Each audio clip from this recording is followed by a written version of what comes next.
Now we welcome Professor Dr. Dilip Nandkeolyar, Co-Chancellor at Commonwealth University, United Kingdom. He will be speaking on international students' mobility during pandemic. We welcome you, sir. Thank you, Dr. Rani. Well, I'm Dilip Nandkeolyar. I'm Co-Chancellor, which is an adjunct position in the UK, and I am also Director of Industry Research and Head of the Department of Marketing in UBS. Now, I've been asked to speak about the effect of pandemic on the mobility of the students. I mean, it's almost a no-brainer that it did affect them, and all education institutes, not only in India, but the world over, have tried in their best ways to wrestle with the problem. I was just listening to the speaker, the Vice-Chancellor of the Law University in Simla. She had a point. All of us do say that we have to come to college to pick up knowledge and information and all. But one of the major part, which is what we have all grown up with, is a social interaction. Some of our best friends for life, or BFF as it is called today, have come out of our colleges. We may have studied here in India, we may have studied anywhere else in the world. So that has been missing. Now, we're speaking about international students' mobility. This was a unique challenge, at least faced by my UK university, where basically this university caters mainly to international students. They have had a very, very rough time.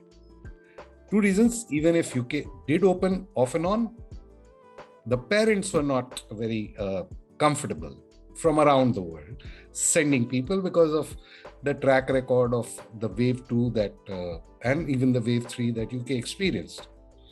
Now, back home here in India, the Delta wave is a scar which will be tough to remove. Now it is a case of once bitten shy, twice shy. So why are we talking only of international students? We are talking even of national students. I've been receiving phone calls from parents that, I've lost my so-and-so and I don't want to lose my son or daughter now in this Omicron wave. And this is exactly the situation that is happening even in my university. So education now will have to evolve itself, somewhere get into a situation where we have to now learn to live with that hybridized mode.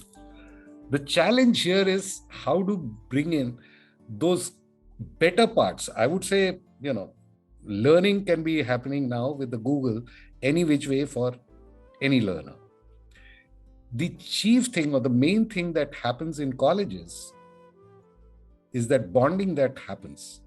And that bonding, unfortunately, technology doesn't permit. No matter what you do, it does not permit, bonding. Sitting down over a cup of coffee, or maybe in the international scenarios over a glass of beer. It doesn't happen now. This is too septic. So we can talk about providing, we can talk about facing the challenge. This one need will be sadly missed. And it is, my view is, it is kind of permanently gone. Already there are talks, and most leaders, in fact, today I was reading a news item where the technical advisor to WHO has said that Omicron itself will now be mutating to 2 or 3 more strains. So we have got to live with this, and we have now got to, in educational institute, look at student mobility in different fashions, but more importantly, look at their mobility in a way that personal bondings can be developed. Knowledge has never, and I repeat, never grown in isolation. The lady who spoke before me talked about the Gurukul system. One of the best things about the Gurukul system was bonding. Okay, so we had a Guru Ma, Guru Bhai, Guru Behan, Now that mobility, how can we bring about even now over, the net or through this technology, is for the technical people like Dr. Patel to come up with. That is very, very sadly missing. And I'm sure all of us here have experienced it. Just go back a little. Maybe we were not as smart as the present generation in terms of use of technology. But look at the bondings that we had, and that added to the progress. So that the challenges now is that the visas, the countries will open up because, I have one thing to say.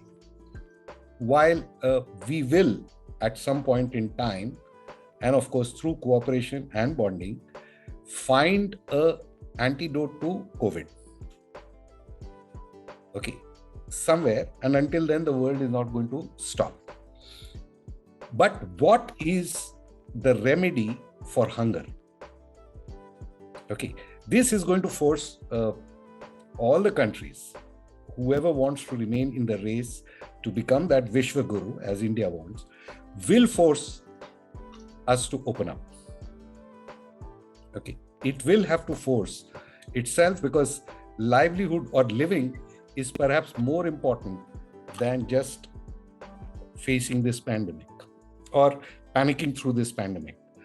So here is what I'm trying to say. India may have definitely lost, I'm sure in many universities, lost a lot of foreign students. Okay.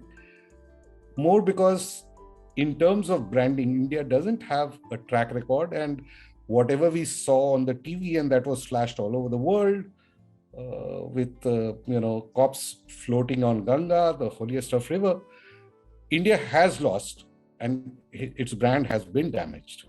It is now us, the people in FELA or the other educationists, to win back that brand and to get international students over.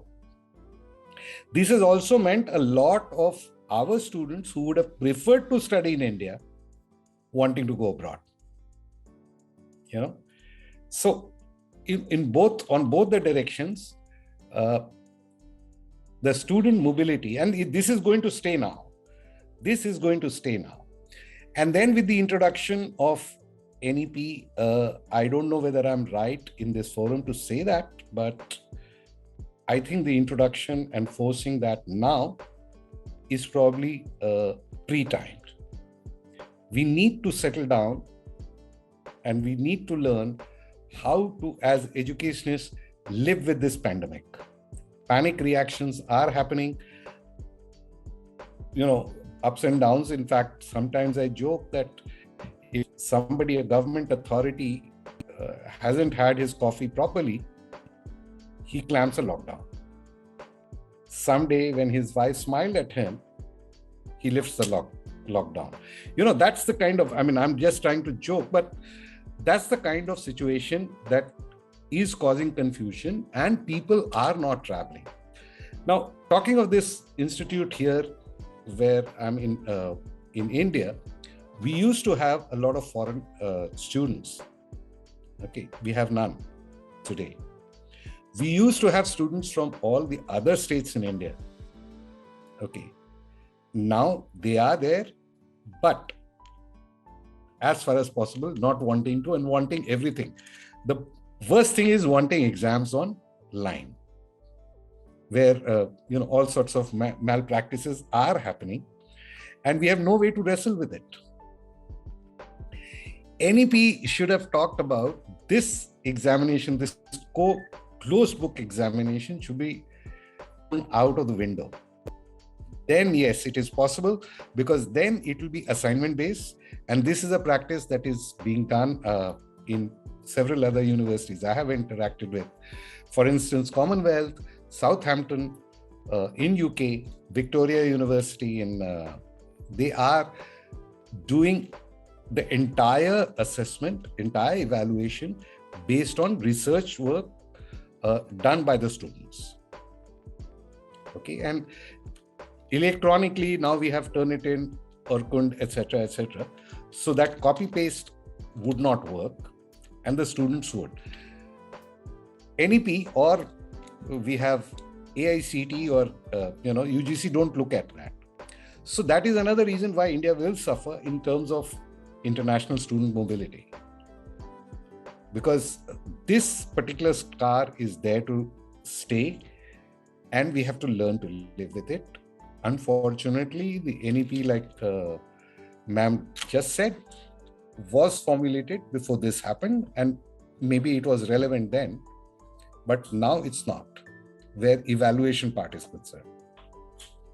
And in any case, if we want to become a Vishwa Guru, as it was said, it is not possible without a research mindset.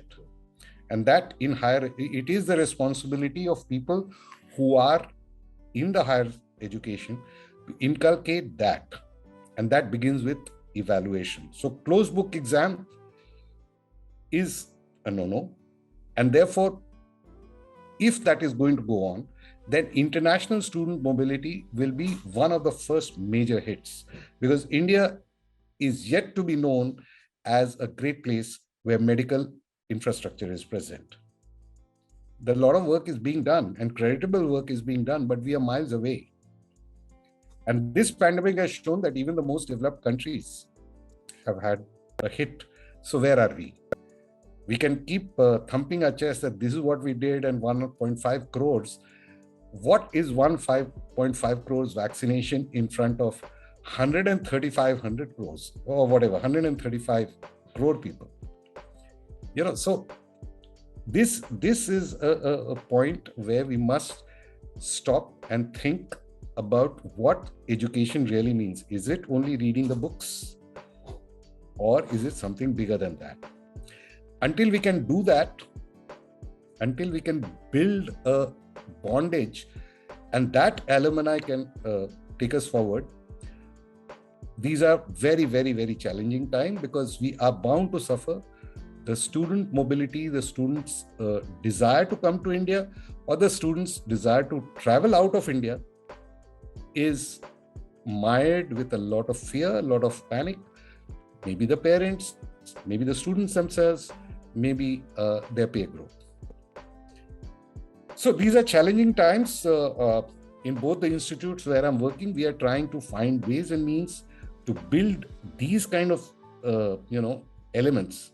For instance, here we have opened a wellness, well-being room, which is a very well designed. So wherever there are pressures, students are most welcome to use it. And we kind of, faculty and the staff have been very critically advised to, very, very strictly advised to support that. So we don't take it amiss that if student just doesn't attend the class and is sitting there. This is the other thing I would like to say, that, when I was studying abroad, attendance, as is mandated, was not compulsory. We are teaching adults. And if they are not responsible to learn, then even if we force them in the class, all of us have experienced, half of them are either half sleepy because they were watching something in Netflix. So let's get rid of them. And this is happening, again, we have all gone through that age. One of the things that happens in that age is how can we break the rule without getting hurt? Okay, so bunking classes is one youthful way of doing it. Let us as educationists recognize that fact. We will then need to build quality and interest. That is a challenge, rather than blame the students. We don't do that. We say, look, AIC mandate 80%, if you don't have attendance, you can't give an exam. Are we talking to KG class students, or are we talking to PG or graduate students? They are adults. We allow them to vote. We allow them to choose our leaders, but we don't allow them this. So these are some of the things I would say, and these are the challenges which will affect any kind of mobility. So at institutional level, I'm sure all of us are trying to wrestle with this and trying to make sure that, it's not virtual, it's more real. Somehow bondings are happening, but we need government support to get to these kind of things which are basically irritating and are barriers. Okay, so regulatory body is good to have, but one size fit all doesn't work. In fact, even in an institute and in a university, you can't have the same yardsticks as you have for engineering, and then you have the same for management or for any other discipline. Okay, if you're going to straitjacket, everything is going to suffer. It was all right pre-pandemic. Times have changed and we need to change accordingly. Someone must reach this message, and FELA is a very good platform to do that, to the governing bodies, to the government, that some of this, because it's internationally it is changed, and it has changed very fast and very quickly. Some was happening before pandemic, and that has been catalyzed, and it's happening. Take this course that Victoria does. The entire thing is online, but that does not prevent bonding. They also have that. So that's the short point I'm trying to say. Student mobility is going to be a challenge. Thank you. And I'll have to leave because I have another conference to attend. Thank you.